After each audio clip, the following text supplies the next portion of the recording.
Alors, on va enchaîner avec cette table ronde avant la conclusion du président de Guéry et je vais vous demander donc à nouveau de m'aider à les accueillir. Et d'abord, vos hôtes, pour traiter le dossier genevois, si j'ose dire, Anne-Carina Kolb, la directrice des affaires extérieures et fédérales du canton de Genève. Madame Kolb, s'il vous plaît.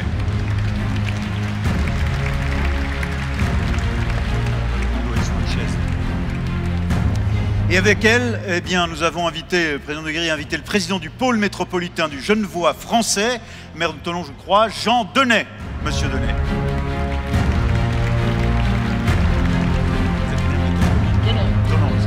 Oui, c'est ça, j'avais peur d'avoir dit une bêtise, mais c'est bien ça. Il est président du département de la Saône-et-Loire, adjoint au maire de Paray-le-Monial, premier vice-président de la communauté de communes du Grand Charolais, André Acari. Monsieur Acari, monsieur le président, s'il vous plaît.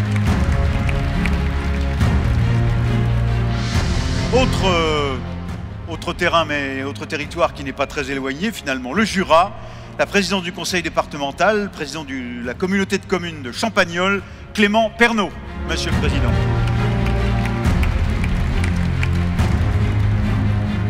Et alors avec vous, on va traiter d'un sujet en particulier, c'est la façon dont vous contractualisez, on le verra tout à l'heure, mais on va parler d'abord du Grand Lyon, de la métropole, je le disais, bien entendu, de la relation avec le département et de la relation, département du Rhône, et puis de la relation avec l'Ain. Et on va le faire d'abord avec Christophe Guillotot, qui est le président du conseil départemental du Rhône. S'il vous plaît, monsieur Guillotot.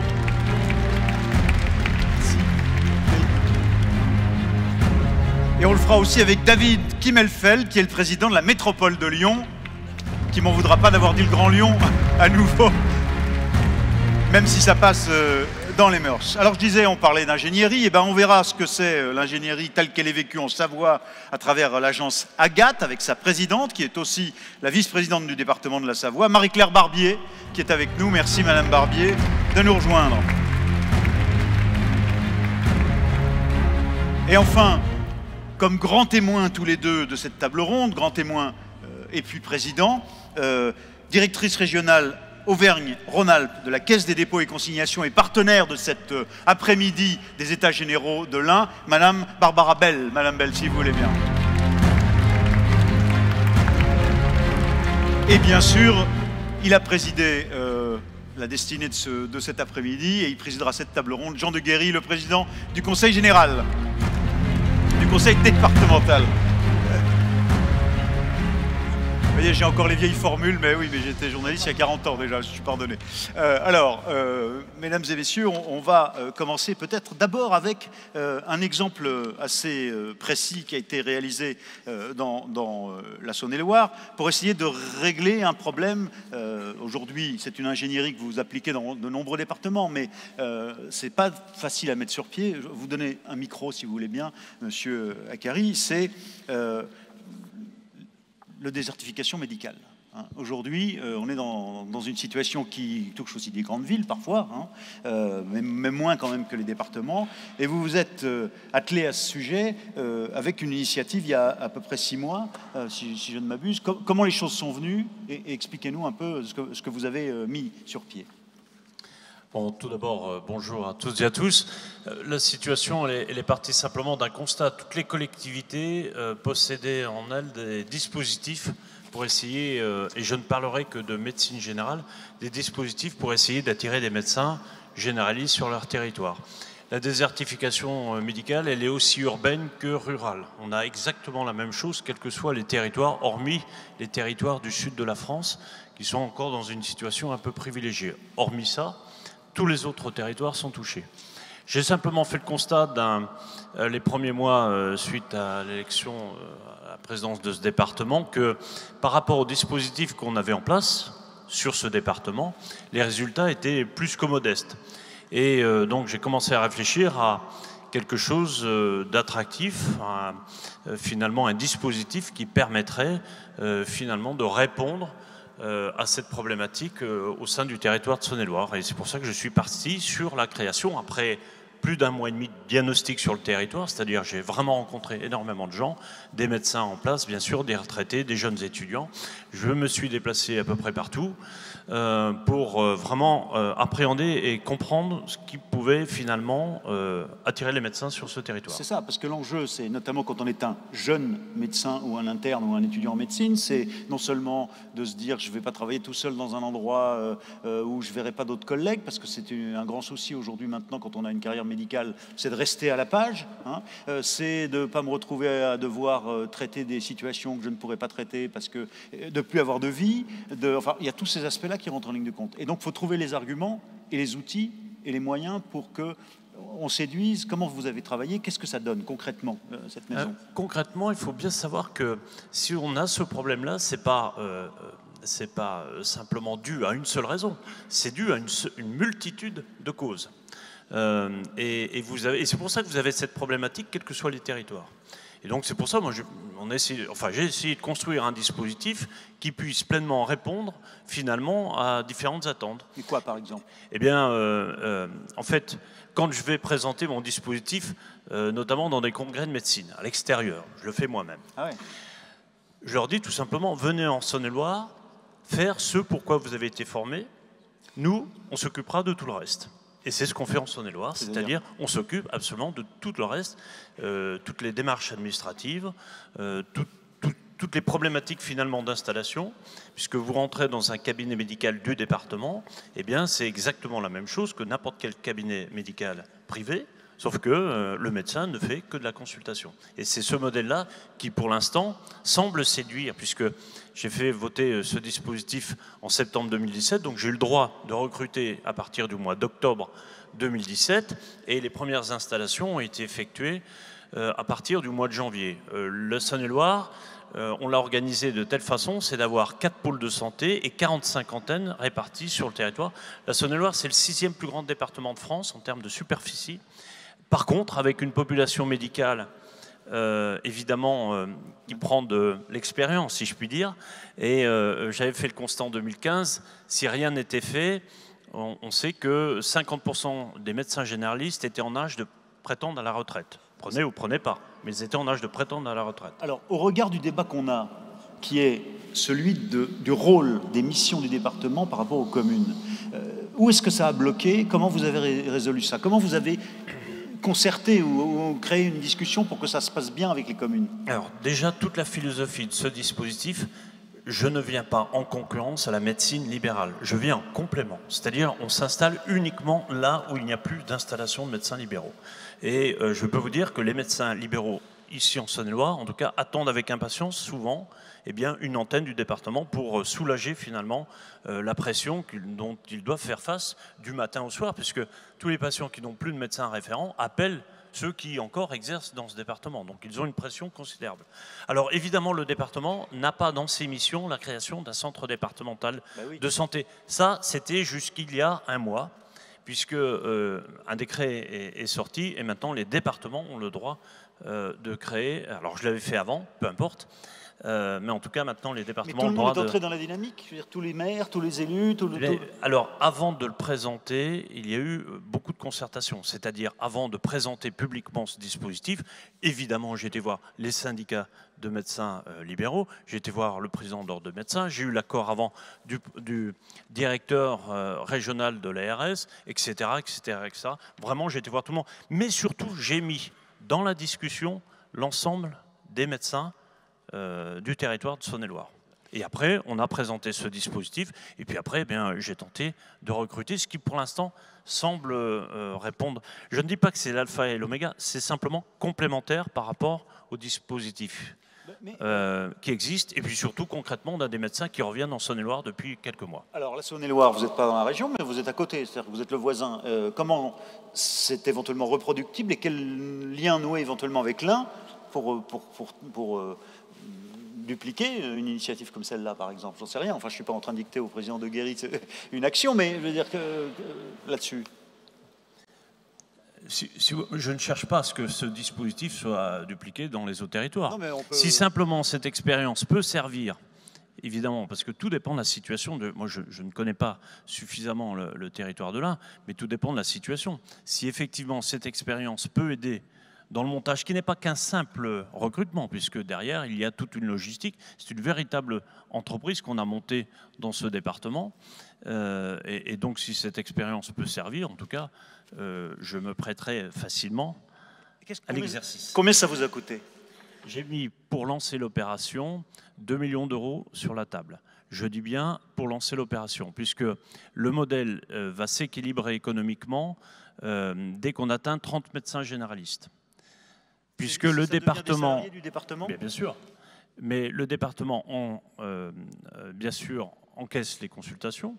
Avec les consultations, on rémunère bien sûr le personnel, c'est-à-dire le secrétariat, la logistique, et puis bien sûr nos médecins. Donc c'est un modèle qui va s'équilibrer, je vous dis, il s'équilibre à partir de 30 médecins sur le dispositif, pas à moins, mais il faut 30 médecins. Au-delà, évidemment, alors en plus, j'ai mis évidemment dans la boucle toutes les communes, puisque les locaux ne manquent pas. Et j'ai fait un appel simplement au volontariat des communes et des intercommunalités pour mettre à disposition des locaux afin d'installer les antennes des antennes qui sont attachées au pôle. Voilà, c'est un peu compliqué, mais en tout cas, tout le monde a joué le jeu, tout le monde s'est porté candidat. Et les communes et intercommunalités m'ont fourni 4 pôles et 45 antennes. Vous êtes à combien de médecins recrutés? Et moi, j'amène des médecins. Vous êtes à combien de médecins recrutés? Alors, aujourd'hui, parce que c'est long, il faut convaincre le médecin qui est installé dans le sud de la France ou à Lille de venir travailler et donc de s'installer ici en Saône-et-Loire. Donc ça prend un peu de temps. Les médecins que j'ai recrutés actuellement sont quasiment tous exercés en libéral. Ça va de 28 à 61 ans. Et donc il faut un peu de temps. Aujourd'hui, une dizaine de médecins ont commencé leur consultation. Je vous rappelle que tout ça est très récent, hein, très très récent, parce que derrière, voilà, ça n'a que 6 mois.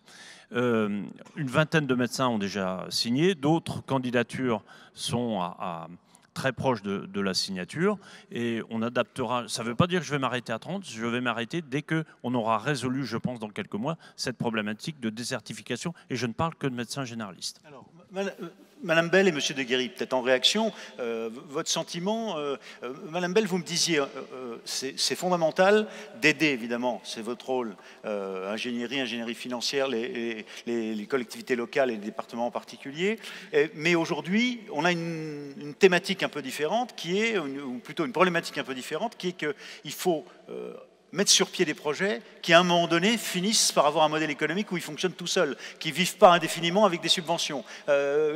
Expliquez ça, vous l'expliquerez sûrement mieux que moi, mais je voulais vous mener tout de suite au but.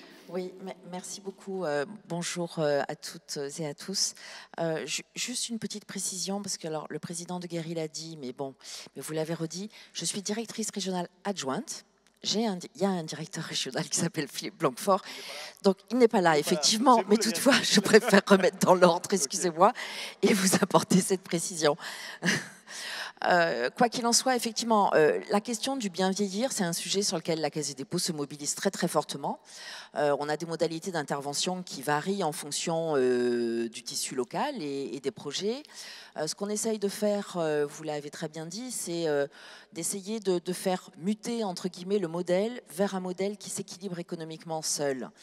Alors, vous avez évoqué plusieurs sujets. La question du salariat des médecins, c'est un sujet majeur. J'ai en tête une commune du département du Rhône qui a mis en place une maison de santé pluridisciplinaire avec des médecins libéraux. La difficulté, c'est qu'ensuite, au bout de 3 ans, je crois, les médecins libéraux sont partis et la commune se retrouve avec des investissements qui ont été réalisés sans les médecins. C'est un vrai sujet. Il y a une difficulté effectivement à fidéliser ce statut-là. La question du salariat est donc essentielle. On essaye de mobiliser l'ensemble des partenaires, et y compris, je le dis à chaque fois, les mutuelles.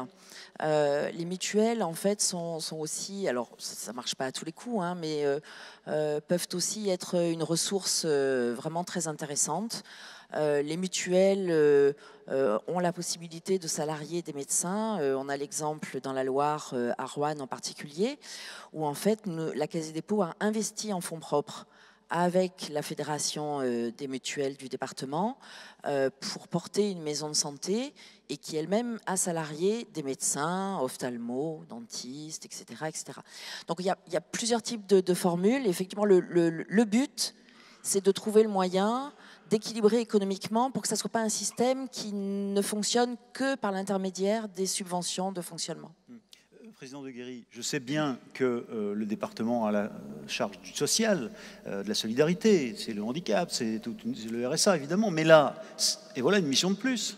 Les médecins en plus, et on les salarie. Vous avez aussi, vous, dans l'Ain, cette difficulté de la désertification médicale? Bien sûr que nous avons dans l'Ain ce problème de désertification médicale.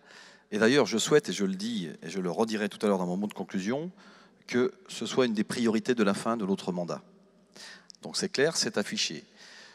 Le département de l'Ain a fait le choix depuis une dizaine d'années d'accompagner les maisons médicales. Nous n'avons pas de centre médical, à l'inverse de mon collègue de la Saône-et-Loire.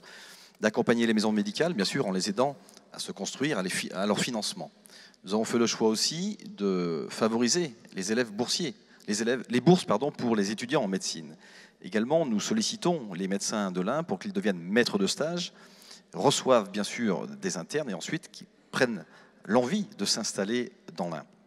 Mais je pense qu'autour des expériences qui se passent dans nos départements voisins, il faut s'inspirer de ce qui fait la Saône-et-Loire. On ne peut pas retranscrire le même modèle chez nous, je viens de vous le dire pourquoi. Mais en tout cas, nous prendrons des initiatives, il est certain, puisque c'est un problème qui nous a été relevé, nous le savions déjà, mais en plus confirmé par l'ensemble des élus de l'Ain dans notre enquête.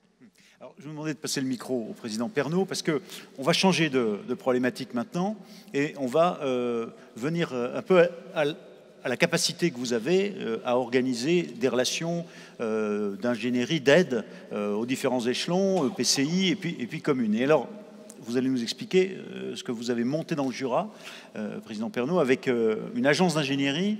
Là encore, je manque de précision, mais vous serez meilleur que moi, pour aider les EPCI.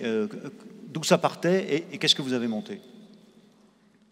Oui, mais avant, vous me permettrez de remercier le président du conseil départemental de l'Ain d'avoir organisé ces états généraux. Et en ce lieu, l'enfant de cœur que j'ai été est particulièrement sensible à cette beauté architecturale. Et pas de doute, cher président, que ça a contribué à l'élévation des débats, ce qui me donne déjà une idée pour l'avenir. Je vais peut-être déplacer le conseil départemental dans une de nos églises du département. Enfin, c'est une autre histoire. Pourquoi pas? Donc, concernant l'établissement que nous essayons de mettre en place pour organiser la collaboration avec le département et les EPCI, c'est une absolue nécessité au regard justement des évolutions liées au débat qu'on a vécu précédemment, la loi NOTRe. La loi NOTRe nous a positionnés, si on s'en tient au texte strict, dans une forme d'isolement. C'est-à-dire que le département a été positionné sur ses compétences propres, donc les collèges, où il travaille habituellement seul, la compétence sociale qu'il mène généralement dans les départements tels que les nôtres de manière seule. Bon, bref. Et on nous a laissé entrevoir une porte semi-ouverte, c'était les solidarités territoriales. Bon, c'est difficile d'être solidaire avec les autres dès lors que vous n'avez que la misère à partager, vu les baisses de dotation que nous avons vécues, vu le régime drastique que nous a fait subir le gouvernement sous Hollande, puis ceux que nous connaissons aujourd'hui. Enfin bref, il se trouve que nous devons être imaginatifs pour essayer justement de donner au département le lustre et l'utilité qu'il doit avoir en liaison avec les collectivités. Parce que moi, je peux entendre tous les discours que l'on veut. Vous savez, quand vous avez donné 3 poignées de main à un maire, il ne vient pas chercher la 3e. Hein. Quand il vient chercher dans votre bureau puis qu'il part avec 2 enveloppes, il revient chercher la 3e. Et ça, c'est des relations humaines normales. Et finalement, c'est ce qu'on a essayé de faire. Et c'est en réaction à cela que nous avons décidé donc de mettre en place une assemblée. Parce que pour l'instant, je ne sais pas quel terme utiliser. Voilà, ouais. Parce que je ne veux pas que ça soit un terme administratif ou un statut juridique. Je veux que ça soit une assemblée dans laquelle nous réunirons un certain nombre de conseillers départementaux et un certain nombre de présidents de PCI. Ça tombe bien, dans le département, il y a 17 PCI, et il y a 34 conseillers départementaux, il y a 34, donc 17 binômes. Donc on va prendre un conseiller départemental, on va séparer les binômes, et puis on va réunir les présidents de PCI, on va essayer de travailler ensemble pour construire une politique d'aménagement du territoire sur le département du Jura qui nous permettra d'être plus efficace, parce qu'on sera plus efficace ensemble. Parce que si on continue dans nos isolements respectifs, on va dans le mur. Si je prends ne serait-ce que sur l'aspect touristique, dès lors qu'on quitte un peu la sphère de proximité du département du Jura, qui connaît Dole, qui connaît Lons, enfin, c'est pas être péjoratif que de le dire, c'est une vérité absolue. Demain, sous l'étiquette Jura, avec une promotion de ces villes, etc., on aura certainement d'autres résultats, parce qu'on a la chance d'avoir un département fort bien nommé, puisqu'il porte le nom d'un massif. C'est un avantage certain, et c'est pour ça aussi que je veux en faire bénéficier l'ensemble du territoire. Vous avez une chance également, mon cher Président, que votre département porte le nom d'une merveilleuse rivière qui prend sa source chez moi et qui s'enrichit mètre après mètre de la terre jurassienne pour venir vous libérer de tous les maux de la terre. Bien.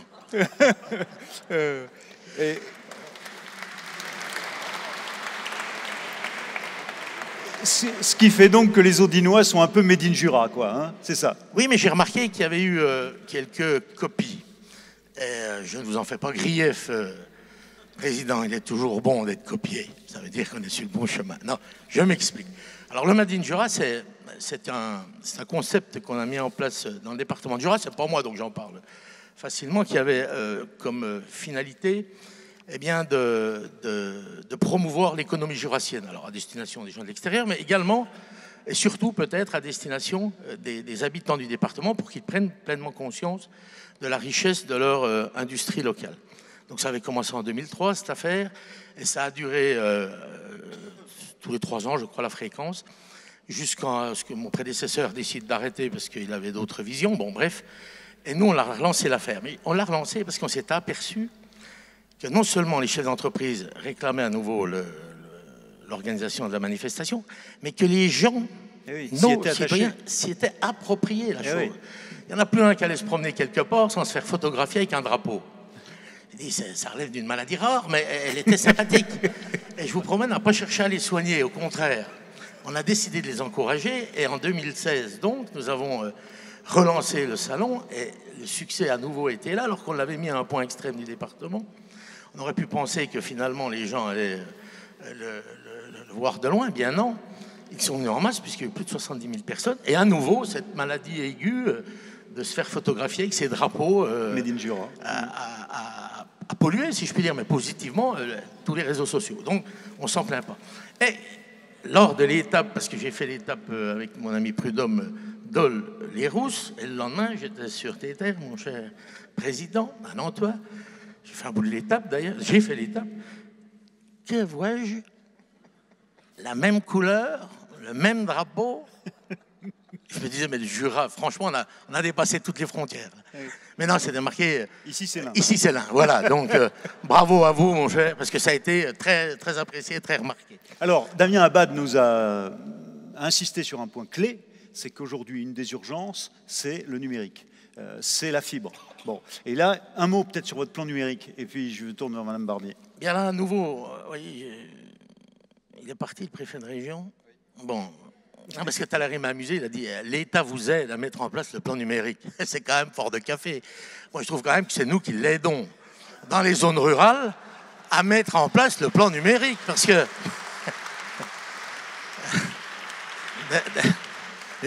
J'ai rien contre votre préfet de région, hein, il est fort sympathique, mais franchement, quand j'entends ça, j'ai le poil qui dresse, comme on dit chez nous. Enfin, bref.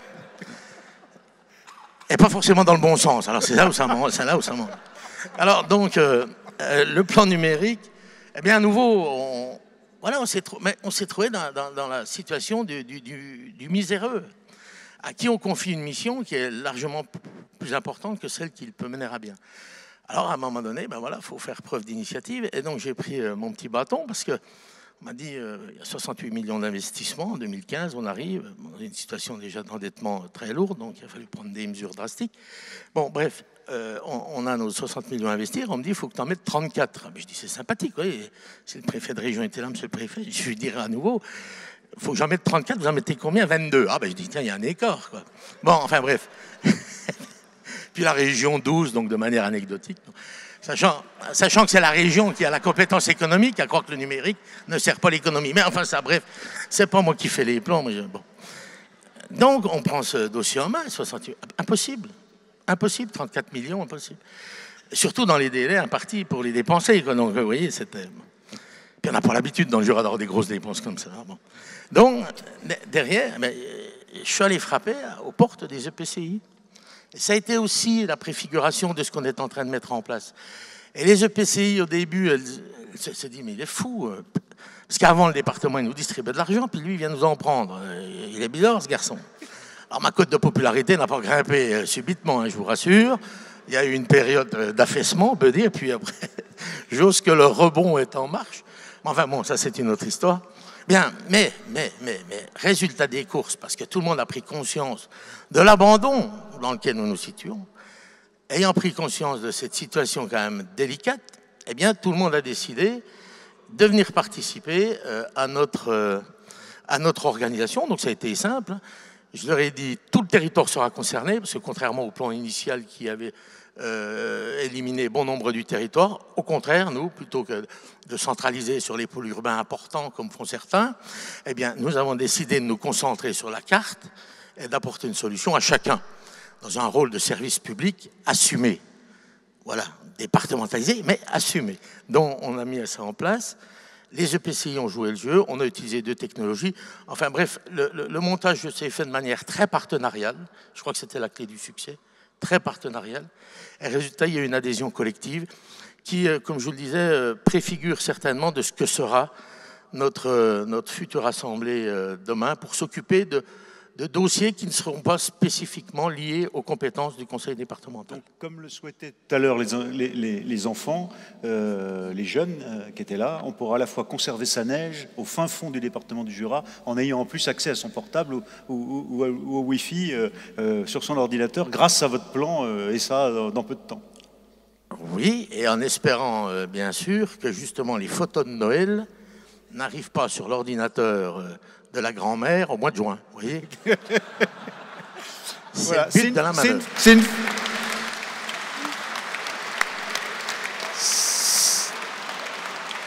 C'est une façon de conserver son patrimoine, c'est évidemment. Alors, Madame Barbier, Agathe, la Savoie. Alors, on a vu qu'on serait mieux soigné en Saône-et-Loire. On passe par l'Ain, où là, évidemment, on s'est enrichi, comme dirait M. Pernaut. Et puis, alors, on va en Savoie.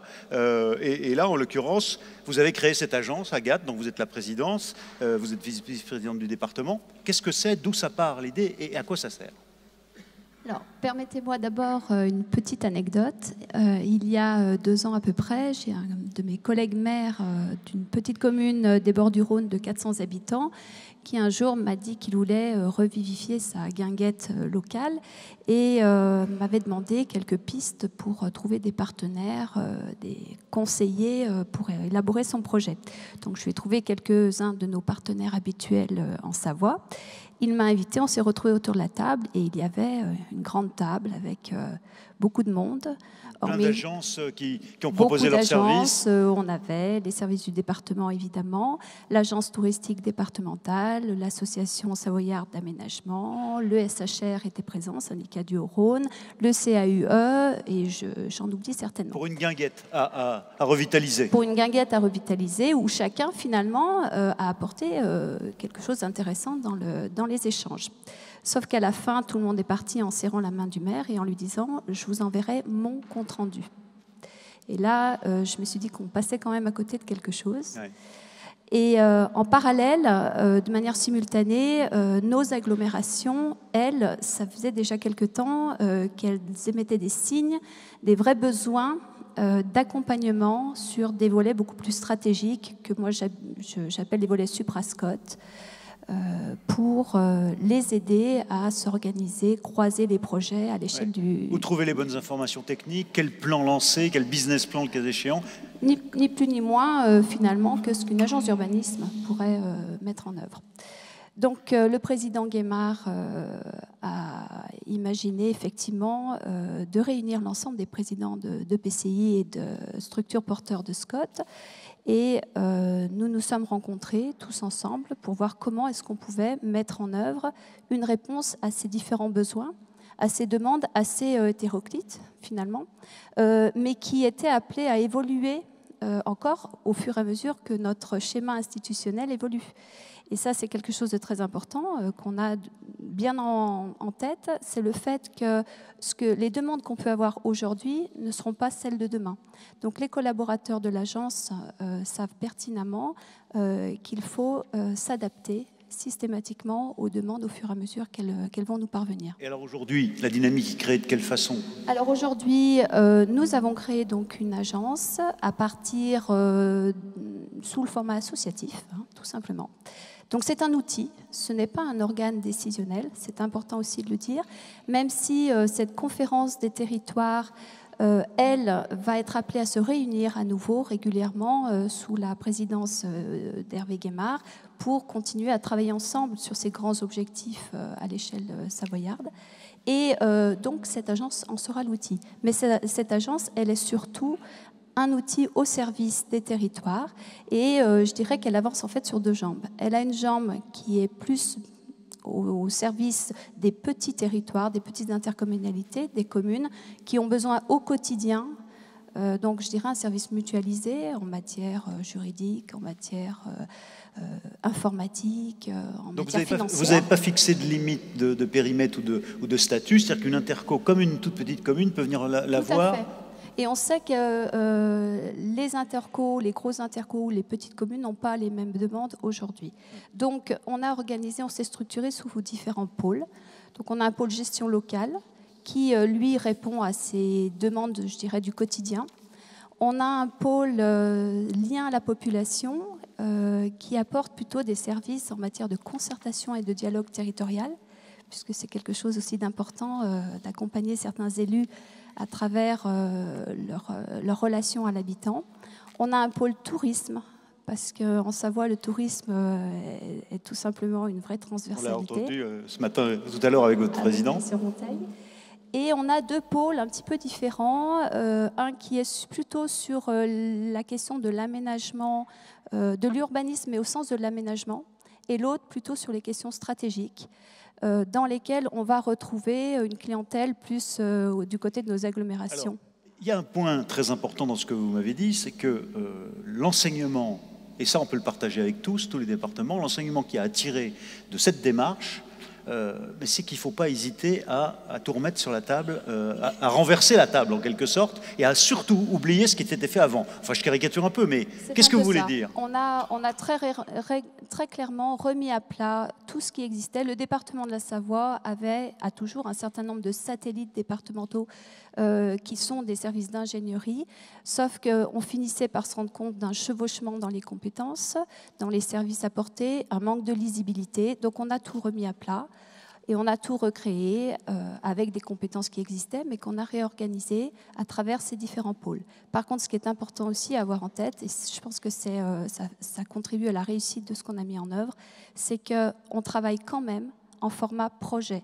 C'est-à-dire que chaque mission qui nous est confiée, on trouve la personne compétente au sein des équipes qui devient le chef de projet et qui va chercher dans chaque pôle l'ensemble des techniciens qui vont pouvoir l'aider à mener à bien ce projet. On ne travaille plus en silo, et ça, c'est quelque chose d'important. Et ça n'a pas coincé à un moment donné? Et si ça coince où? Est-ce que tout le monde, tous les services n'ont pas à un moment donné dit mais je vais perdre de mes qualités, de ma capacité? Tout le monde s'est mis dans cette dynamique? Non, tout le monde s'est mis dans cette dynamique. On verra, on est opérationnel depuis le 1er janvier 2018.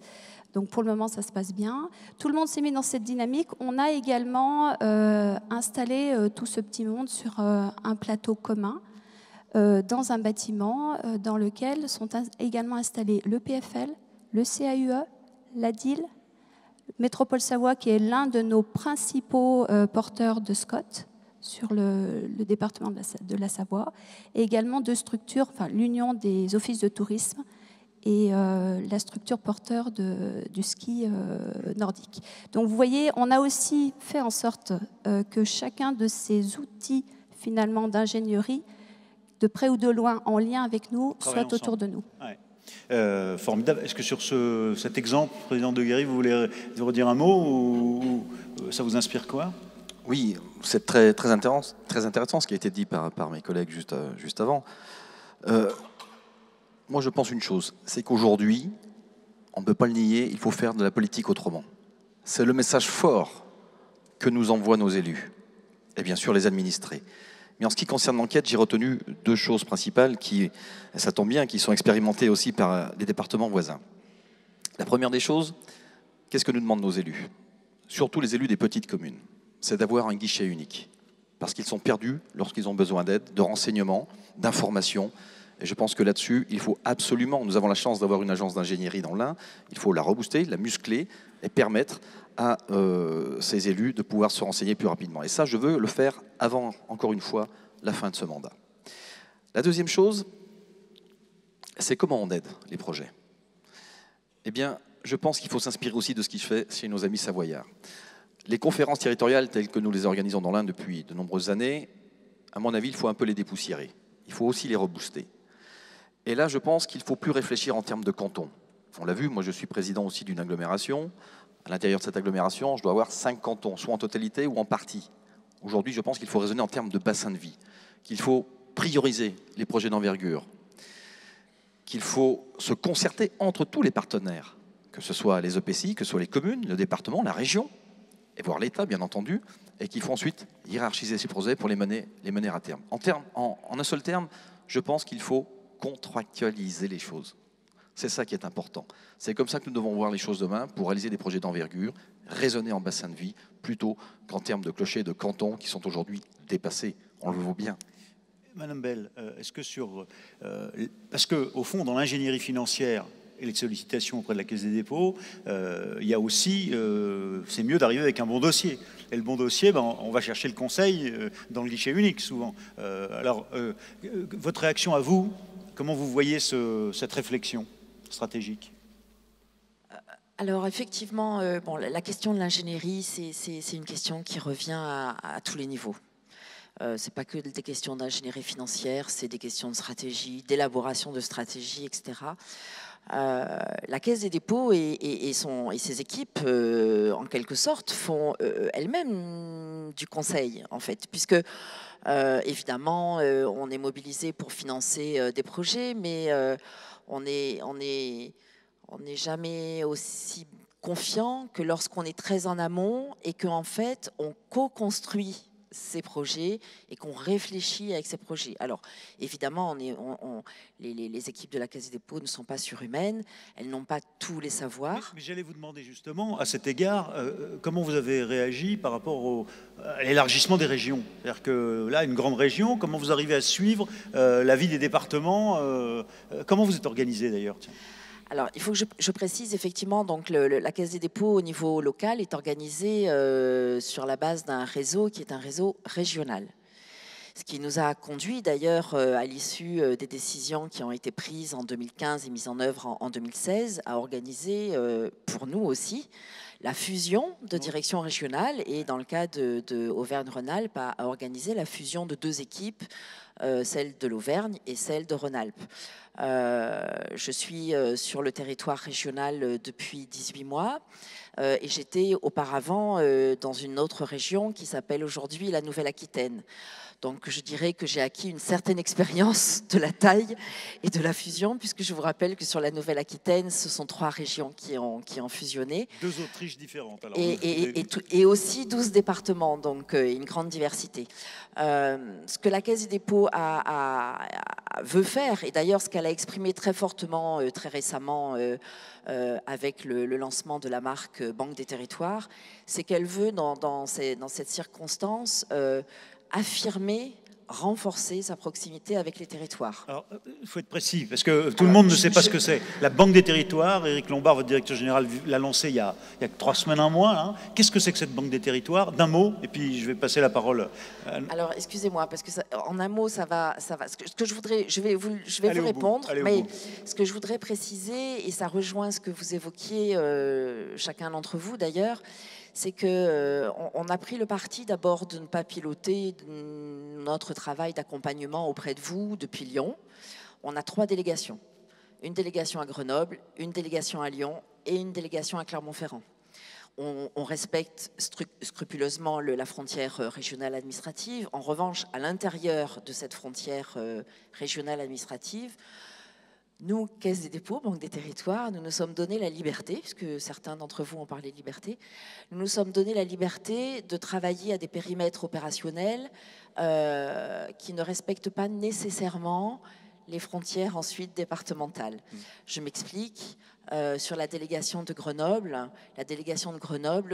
travaille sur les territoires, alors de la Savoie et de la Haute-Savoie, mais aussi du Sud-Isère, et pas de la totalité du département de l'Isère, et du Pays de Gex, donc un petit bout de là, pour avoir essayer, hein, je ne dis pas que c'est parfait et qu'on a la réponse dans la vie réelle idéale, et dans les bassins.